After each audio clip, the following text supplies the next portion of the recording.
ભાવનગર જિલ્લામાં ગારિયાધારના મોટી વાવડી ગામની આંગણવાડીમાં આપવામાં આવતા ભોજનમાંથી ઈયળ નીકળી હતી।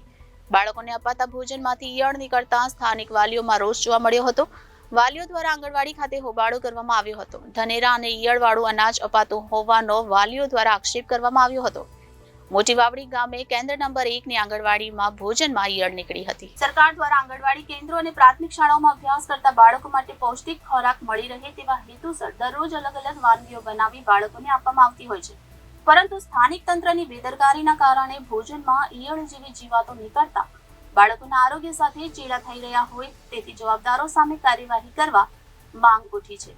જો કે આંગણવાડીમાં નાના ભૂલકાઓને અપાતા ભોજનમાંથી ઈયળો નીકળતા અહીં સૌથી મોટો પ્રશ્ન એ ઊભો થાય છે કે શું ભોજન બનાવવા માટેનું અનાજ ઉપરથી જ ખરાબ આવે છે કે પછી સ્થાનિક કેન્દ્રમાં તેની સાફ સફાઈ નથી કરાતી? બાળકો બીમાર પડશે અથવા તો તેમને કંઈ થશે તો જવાબદાર કોણ? આવા ઈયળોવાળા અખાદ્ય ખોરાક ખાવાથી બાળકોના જીવનું જોખમ મંડરાઈ રહ્યું છે। તેમજ આવું ભોજન અનેક પ્રકારના રોગોને આમંત્રણ પણ આપે છે, તેમજ બાળકોને વિટામિનના બદલે માંદગી ઊભી થતી હોય। આ બાબતે ઉચ્ચ કક્ષાએથી યોગ્ય તપાસ કરી બાળકોને સ્વચ્છ ભોજન ખવડાવવામાં આવે તેવી વાલીઓમાં માંગ ઉઠી છે।